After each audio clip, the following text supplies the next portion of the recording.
Hi, this is Kerri Hummingbird, and this is Soul Nectar, that show that attempts to describe through stories connection to essence, to that which is bigger than us, to the unknowable, and to share our own stories of connection to essence. So that all of us can maybe tap into it for just a moment or find a pathway to a greater, more regular connection to our essence. And so I'm delighted today to have Amanda Elo'Esh. Thank you for being on the show. My pleasure. Yay. And so Amanda is San Francisco's leading spiritual mentor for conscious entrepreneurs, helping you reach your goals through spiritual awakening. She's the author of Unlock Your Success Code, Subconscious Success Repatterning, and also Go Ask Alice Oracle. What a cool title. And it sounds like you're also working on a new book coming up, Sexual Bliss Through Good Housekeeping, The Extraordinary Woman's Guide to Having It All. I love that. She's an international speaker and teacher, educated and initiated as a counseling psychologist, expressive arts therapist, integrative medicine practitioner, ordained priestess, and shamanic healer. She shared her wisdom with thousands in over 20 countries, including India and the Prana Festival in New Zealand. Well, that's cool. The California Institute for Integral Studies, and Google. For over 30 years, she's dedicated herself to research and study of the subconscious and its untapped and infinite potential. She is the founder of the Living Wisdom School, steward of the Center for Living Wisdom, and the minister for Medicine Path Native American Church. She's an expert in helping professional women and men to break through the limiting subconscious fears that are holding them back from their full potential in business, relationships, and wellness. And so thank you, Amanda. Of course, I know Amanda through some work that we've done together on my own business and helping me to tap into my own potential. And so I'm very well versed in Amanda. And I was really delighted that you said yes to come on the show. And yay! Are you kidding me? Play with me a little. So I love these kinds of conversations because I found that my sweet spot is discussing the unknowable. I want to figure it out. I want to figure out the great mysteries and explain them and write about them and share that wisdom. And so through these conversations, if nothing else, I'm having a great deal of fun. So that's the important thing. Yeah. So today I want to just ask you to share with us your story. We're sitting around the campfire and we're sharing stories, and now it's your turn to share your story of your connection to essence, how you found it, how you really truly felt yourself for the first time, and, paint a picture for us. So I'll start out by saying the very first memory that I have is of being before I had a body. And I was picking my birth family. And I know that those memories are from before my birth because there are things that happened before I was a part of my family. And I remember that the vision was from above, looking down. And so I feel like in some ways there are parts of my essence that many people lose the memory of. There's an amnesia that happens when we enter the body that I've been gifted with staying in touch with. I grew up in a really powerfully spiritual, miracle manifesting through prayer family, but very conservative Mormon tradition, and they have a very, set way of practicing their spirituality, and it was very nourishing to me, but it also wasn't a total match. And I frequently had experiences where I would think about the infinite as a child, and I would go into some kind of nirvana state because it would literally blow my mind, and I would be beyond my mind, and I would be connected with that ecstatic infinite wave. And as soon as I would be aware that that's what I was witnessing, that I was actually inside of the infinite, because you can't witness it from outside, I don't think anyway, all of a sudden I would I would leave that state. And so I actually learned this powerful lesson early on that we can never actually wrap our minds around or describe the infinite as human beings, because we're separate and we're here on purpose to be separate, to enjoy the physical body, which is a separation from source. And so I've just been super fascinated with my access to that. Some people, don't easily access it, how some people can. How can I help people to access that source, because it's so empowering. And when I was in about 11th grade, I was in a program for gifted kids and was given the opportunity to really study the things I was passionate about. And I remember I had learned about what a placebo was. And I was like, what? You could make miracles happen, And I was like, that's what I'm talking about. And so I got really excited about studying the mind, and through that started studying the subconscious. And, what are the things that help us to access source? What are the things that keep us from accessing source and keep us, dragged down and limited? Mm-hmm. And one of the pieces that really came to me over time was that the one and only really accessible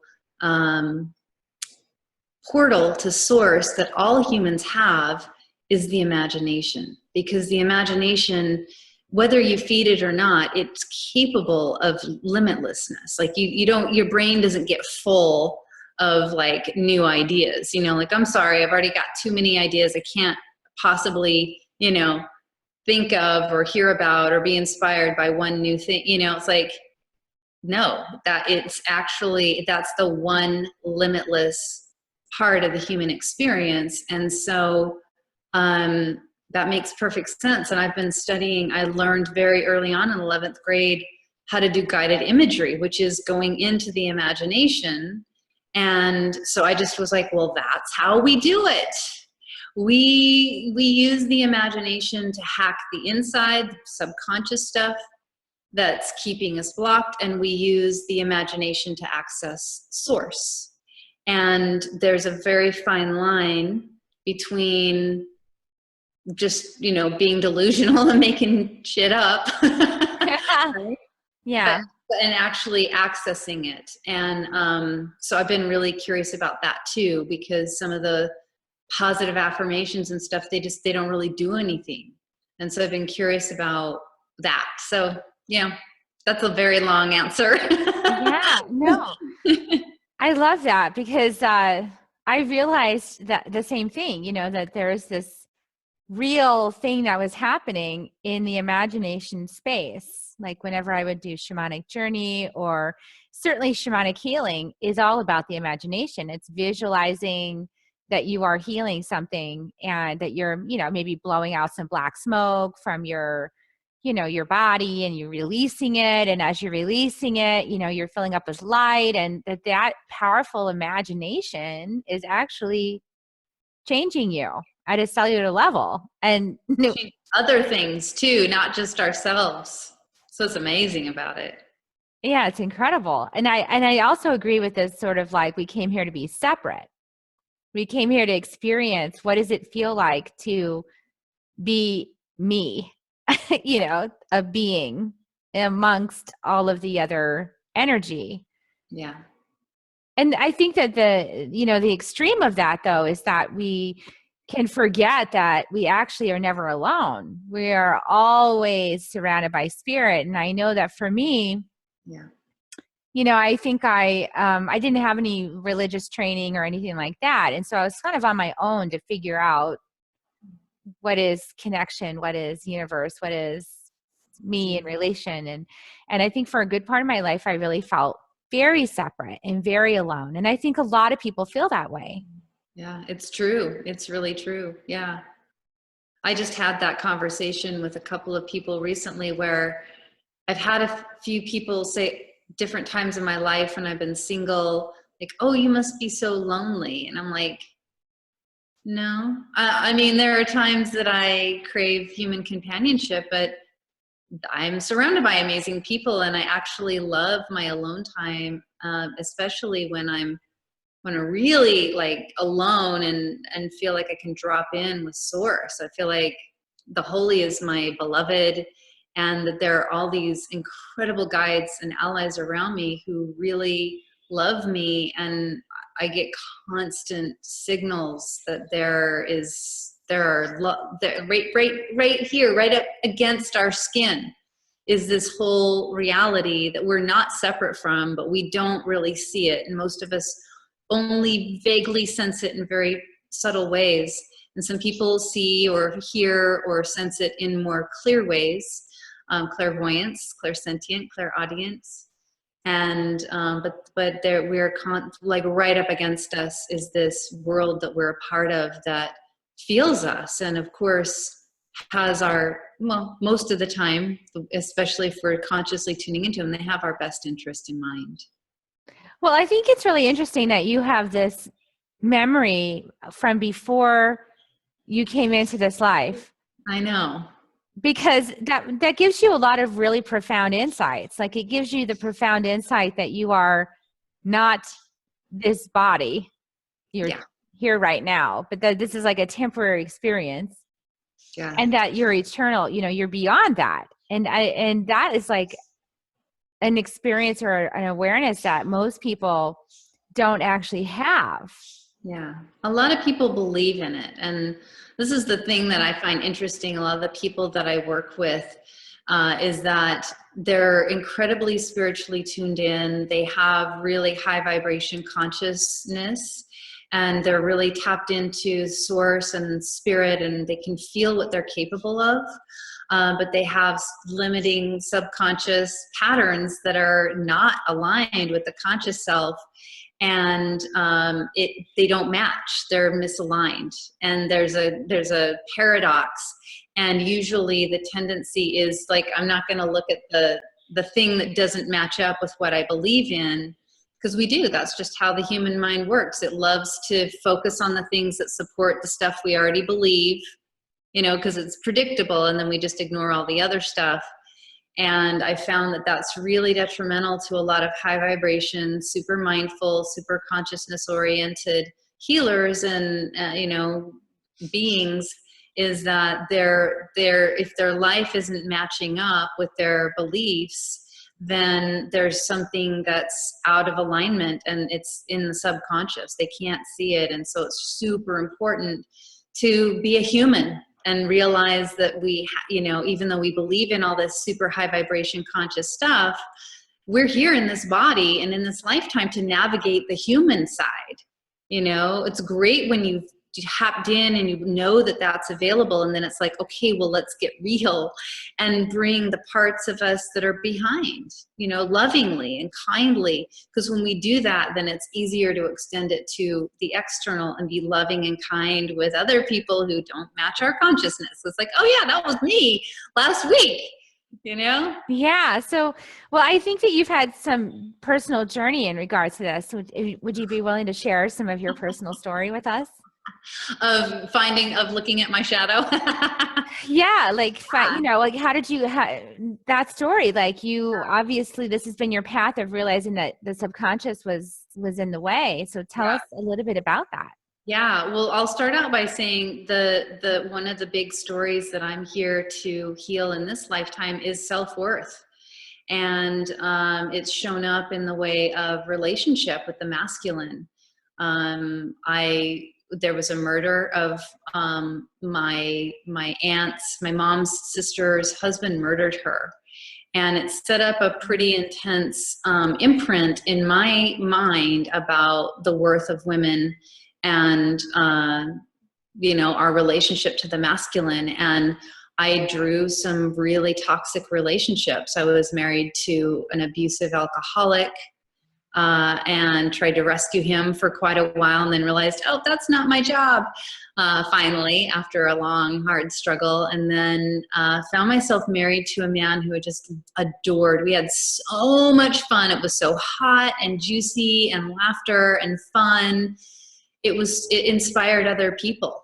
And it was just like this, that's what love is. That's what real love is. And we moved out to California from Utah, and leaving our communities was really difficult, really challenging in a lot of ways. And his way of coping with it was to start using methamphetamines with his coworkers. And I didn't know, it spiraled down really, really quickly. And I had these practices, you know, that I've been putting in place and studying. And so I just found myself like kind of like doing yoga and meditating, working yoga, meditation. That was all I did. And really right in the beginning, Spirit said, this is not a punishment. Your challenges are not a punishment. This is a training course. You're here to do some really big work. And, you know, you're awesome, and you're helping people as a child welfare worker. You're helping people, but you're really here to do bigger stuff than this. And you have to go through some really powerful stuff. It's like building muscles, right? It's just your strength training obstacle course. You have to learn it. Otherwise you can't help other people. So I was like, okay. And, okay, let's do it. And yeah, and I literally had panic attacks throughout, that were horrible. But because because I had these practices of tuning in and connecting with source, I was able to ride through those panic attacks and not let fear tell me how to behave, because that's usually what happens. We have a stressor, we react to it. We have a crisis happen, we react to it.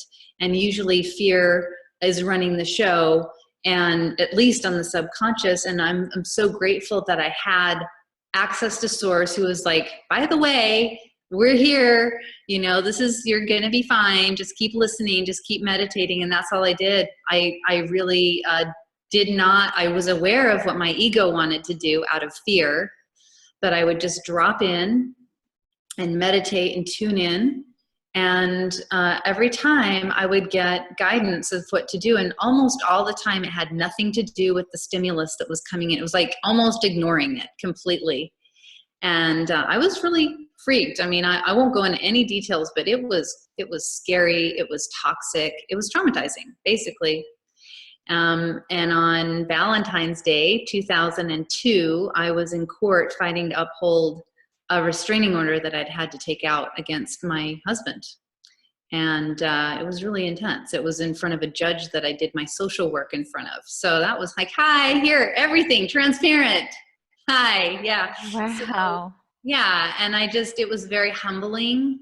And it really helped me to grasp that I am a human being, and I may have access to my divine self, but I got to get over that, because I made a choice to be human. I had to deal with all of my feelings. I had to deal with all of my shadow, all of my judgments, all of my anger, all of my, assumptions of entitlement of a certain kind of life or whatever, just like really tuned in and grateful for life, and that nothing's guaranteed. And every time, if we're going to be in a growth kind of situation, which means not dead and stagnant in this life, it means constant pushing beyond the edges, which means constantly being in the unknown. And the great thing about being in the unknown is that's where we get the great ideas that are way more exciting, way more miraculous, way more purpose-driven and on point than what our limited imaginations could possibly try to manifest. And so it's super scary because it's vulnerable, because we don't know it, and it's hard to navigate, and we make mistakes and we're awkward. But it's also, that's the only place that the miracles happen. So I got super training in that and really paid attention to how I was doing it, because that was the other message from Spirit. Like, you've got pretty good flow, and you can handle it when the shit hits the fan because you're tuned into source, but you're here not to just impress other people with your ability to do that. Like, you need to teach it, and everybody's different. And so I was like, wow, okay. So after I got through that, I really put a lot of my time and effort into, okay, that was amazing. I didn't have one regret, which is pretty astonishing. I felt like it was really powerful. In fact, friends during that time are now clients because they saw how I navigated it. And now that I'm doing this professionally, they're like, I'll have some help. But it took a while for me to really put together a system that could be molded to fit the unique way that people are in their consciousness, because it's a very unique experience, and how they are in their subconscious, and how to help them to access that in a pattern. It's like a step by step. So it's been fun. It's been really fun. And I've been doing it with all different kinds of people who have all different kinds of struggles. But I think ultimately, what everybody wants that I come into contact with is to live their purpose and to prosper from it. And some people feel they're living their purpose, but not prospering. Some people aren't doing either. So I've found that my biggest joy is to help people to do that. Yeah, that's really beautiful. What a powerful story. I'm just sitting here processing it.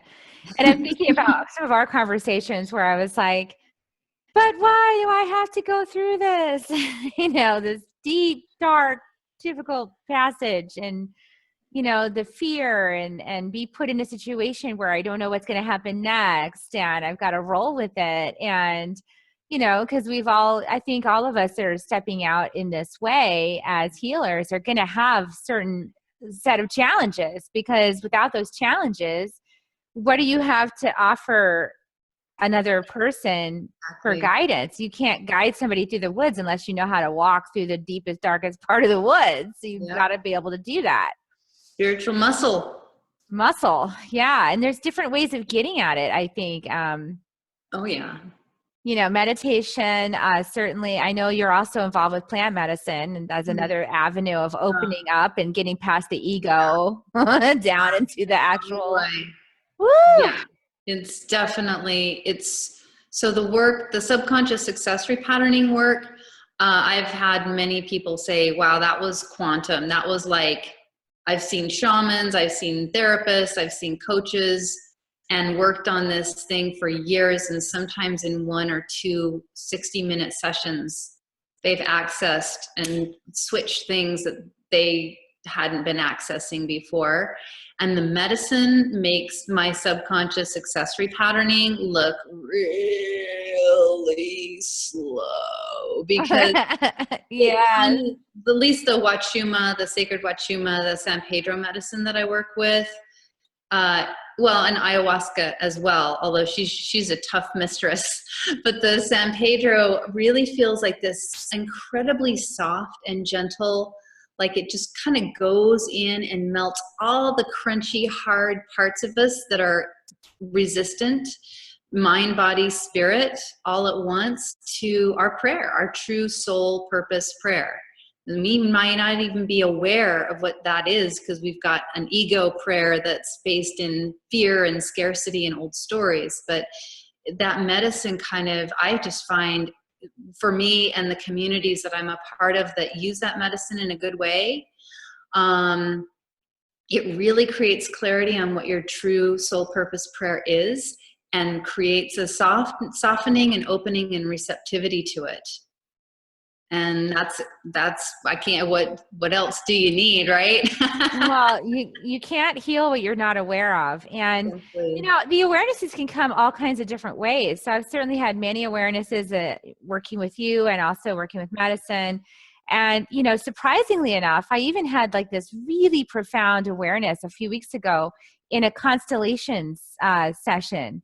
Like, I don't know if you've heard about those, but the family constellations, and it wasn't even mine. Like, I was just a bystander.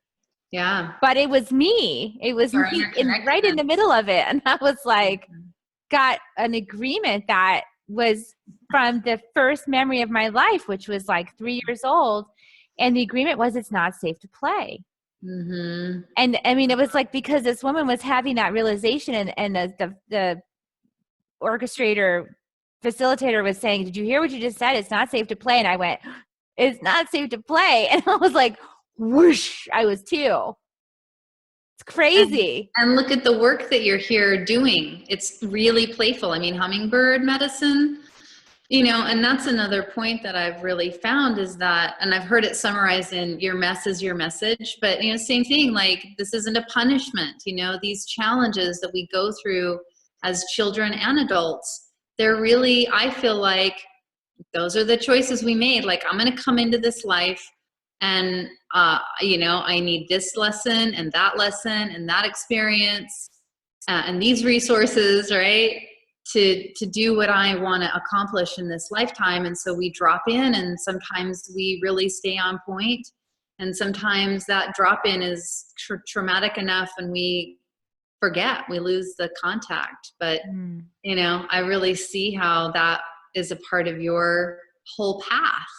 Yeah, it's pretty fascinating. And it's just amazing to me, like how when you least expect it, as long as you're doing the work and you're really open, it's like when you least expect it, then it's going to pop in. And, what's so interesting is like, since that popped in, I've had all these changes inside of me because now I'm aware of it. Right. So I'm completely aware of that one now, and I'm tracking it. Anytime I'm pulling back, it's like, oh, okay, you think it's not safe to play. Well, let me just explore that and see if that's true. Right. Because I can do something with something I'm aware of. And what's really interesting is in the awareness of how a lot of times you have those subconscious patterns, those deep, those patterns that are kind of foundational. It's like you're trying to prove them wrong your whole life. So I was looking at my life and I was like, I have really drastically tried to prove how safe it is to play. I'm going to put myself way out there and play to prove it's safe. Yeah. So now that that's happened, I've been able to kind of come back in. And what's really interesting is that, my wise woman's dropping in. So I'm like, got these big roots, and my jaguar's coming out, and I'm like, real, like, I'm ready to like pounce, and get what I want. So it's fascinating how all of the interplay of the subconscious is almost as unknowable as spirit, but luckily we get these little signs and these little fragments that we can then start to weave together and start to understand, our cosmic makeup for this particular go around. Yeah. Absolutely. Which might be healing other lifetimes and healing our ancestors. I've been really amazed at the quality, the caliber of people who've been coming to work with me, including you, where I'm able to share time travel. So that was another piece that I discovered when I was little. I didn't know I was particularly right, but I knew that I had special talents and abilities that just were way beyond the scope of the adults around me. Really, even from the gifted school, I was like, I just could feel like I needed a mentor, and I didn't see one around me in the human form. And so I started to tap into my future self because I knew grown-up me would probably have a better idea.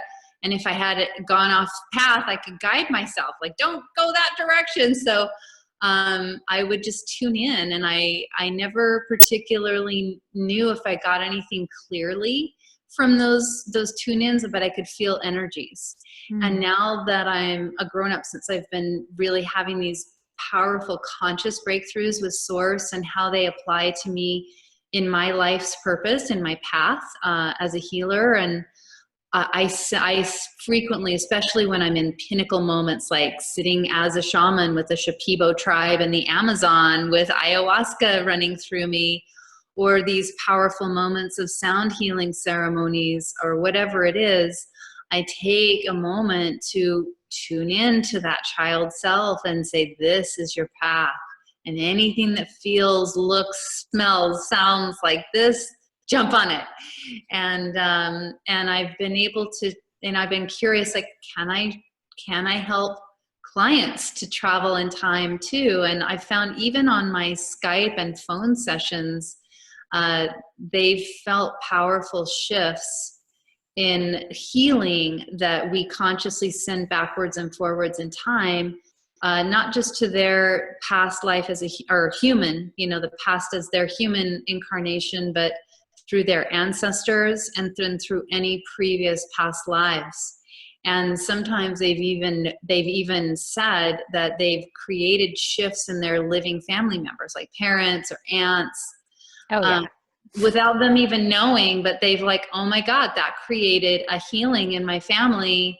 And I would have never been able to talk to them about this. They would have thought I was wacko, or that, it would have been denial that we even needed to work on it. But then there was this huge healing. And so I have no doubt that it works. It's really amazing. So we can totally heal it up backwards and forwards in time. Yeah, and I want to say something to that, because I had a really powerful shift one time. I think it was the last class that I did for my training with the Four Winds, and it was 2 weeks I was gone, and I'd never taken 2 classes back to back because it was just like too much. Like I could do 1 class for a week, and then I needed 3 months to process, to come back. But I was like, I wanted to finish, so I did the last 2 classes. And we did this really powerful exercise where we sort of looked at our whole life and we created a sand painting, and then we brought in some universal energy and we like dialed it back, and it changed everything. Like it moved so many parts that I couldn't think for like days. I mean, my brain was like sandpapered. It felt like it had been sandpapered.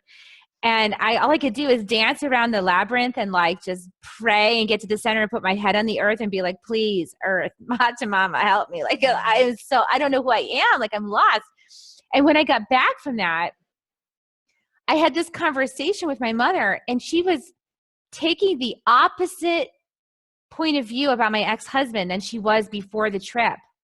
Yeah. It was crazy. And I almost said something, and then I was like, she doesn't know, so leave it. Because I just changed everything.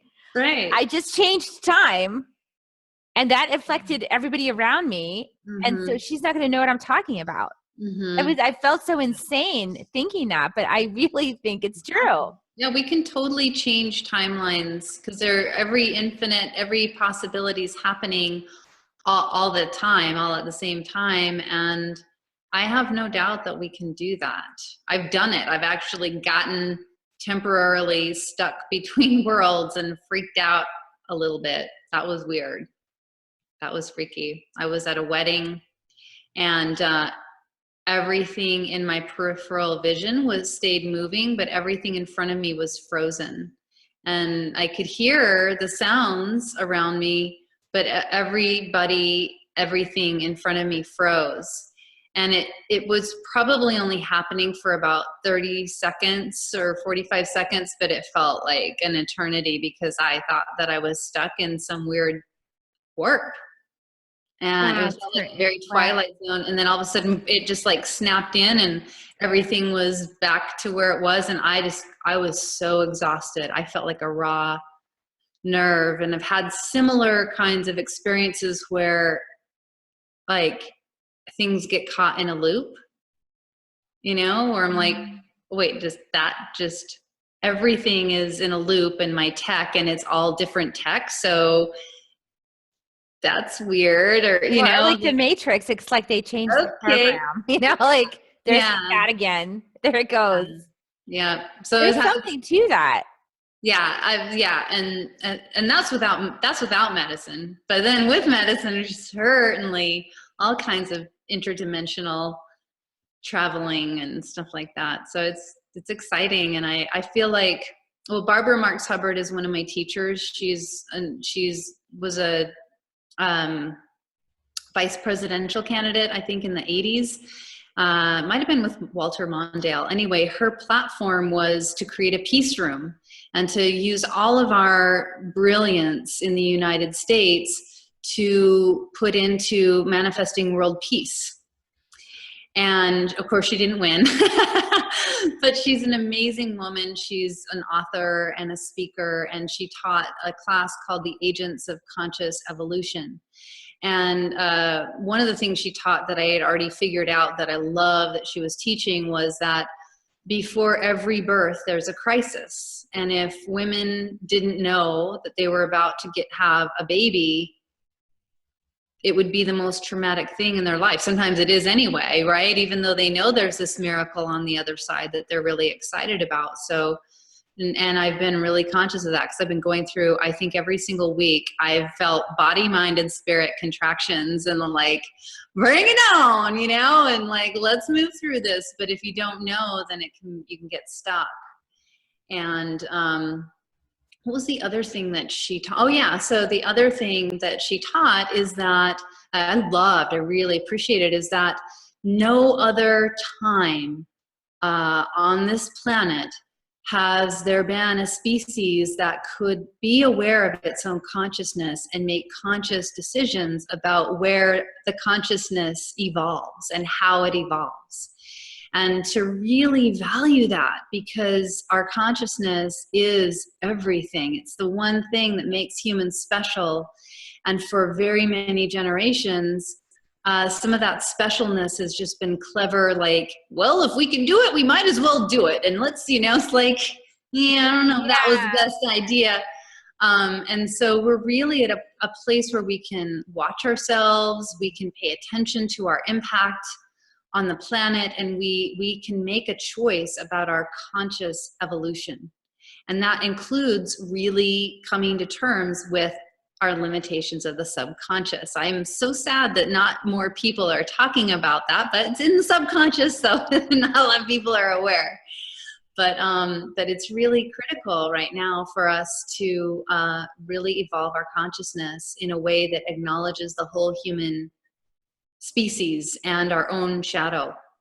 You know, like, we have to own our everything. Anybody that we're critical of, you know, it's like, that's part of our reality that we're colluding in.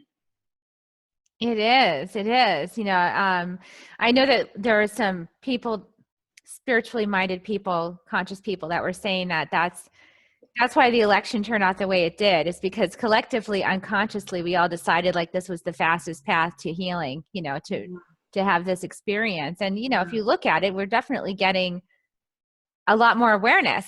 Absolutely. I think I told you that I had a premonition, I had a vision that was going to happen, and that this was going to happen. Like, just like my life catastrophe, it's like, you know, this is, you know, this is the United States wake up call. And things haven't been good for a very long time. And every single president has caved to certain things that really haven't served us. And we've a lot of, you know, I'm just speaking for the United States, but we've just gotten very complacent. And, you know, we all have to take full accountability for our reality and show up. And it was like, and especially you, Miss Amanda. And I was like, yeah, I get it. Thank you.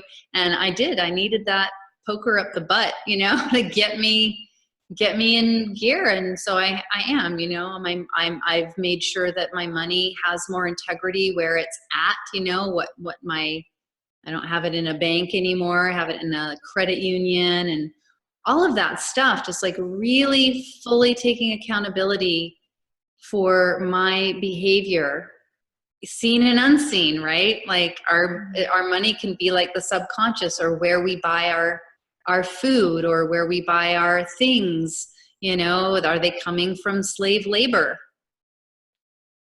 Right. And there's a lot of that. How many times do we go on the internet and order something that was created by a human being that's being treated like a product, you know, like a robot or an animal or less? You know, it's like, this is the time that if we want things to change, we have to be inconvenienced, you know, let go of some of our convenient, privileged lifestyle and really look at ourselves. And that's not easy. But if we can be compassionate about it and like, well, I didn't know yesterday, but today I do, and I can make a better decision today. Boom. You know, don't waste time feeling guilty about it. Just make a better decision today. Yeah, I love that. I think it's time for their integrity and responsibility in all of our choices, and to see that, you know, how we do one thing is how we do everything. Yeah. So we're going to wrap up in a few minutes, but before we do, I would love for you to give us just, you know, for somebody that's starting out or that's kind of in the middle of their path, and they feel the calling, but yeah, not, you know, they're in between the feeling of the calling and it's actually solid and they can stand in that place.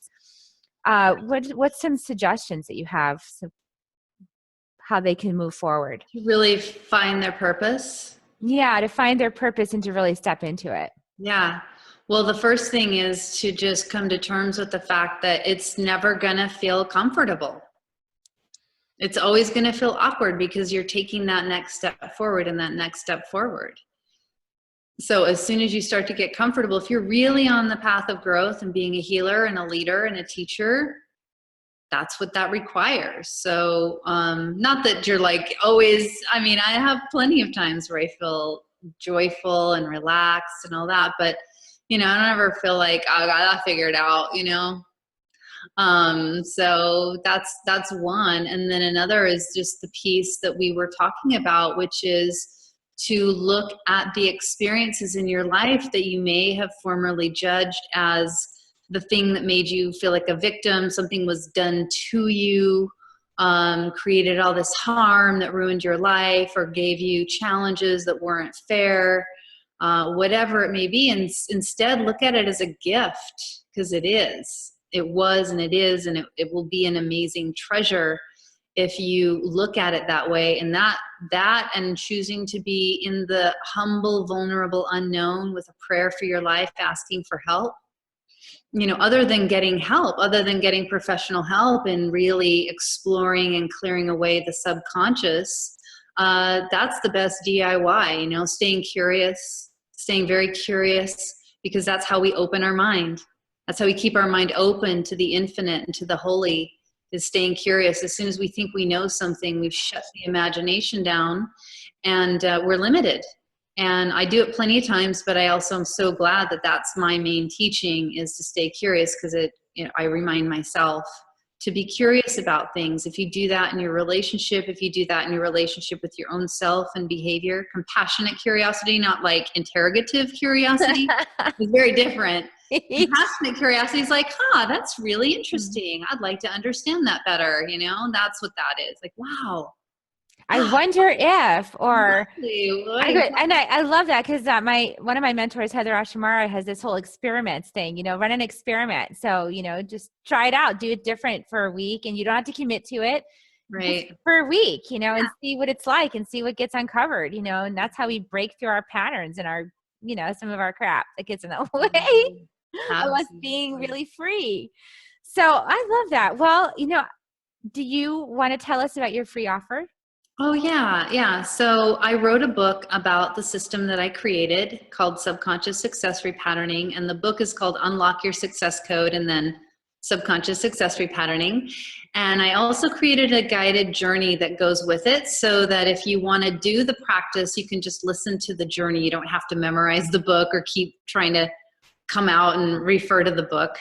And then for anybody who's really serious about getting some mentorship with me, really blasting through and not trying to do it by yourself all, forever and ever, and want to get some help and explore with me what your goals are, what you want for yourself, what's possible, and what are the subconscious blocks, if you want clarity about that and whether I can help you with that, then I'm also offering a 60-minute breakthrough to success discovery session with me to look at that. So they're really beneficial, and I love them. I love these conversations because I learn from every single one, and it satisfies my curiosity.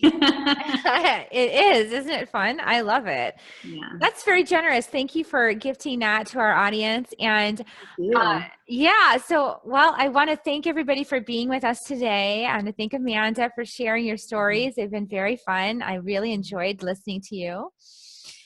And till next time, we'll see you next time on Soul Nectar. Thank you for all your blessings and for your light and for being willing to shine out in the world.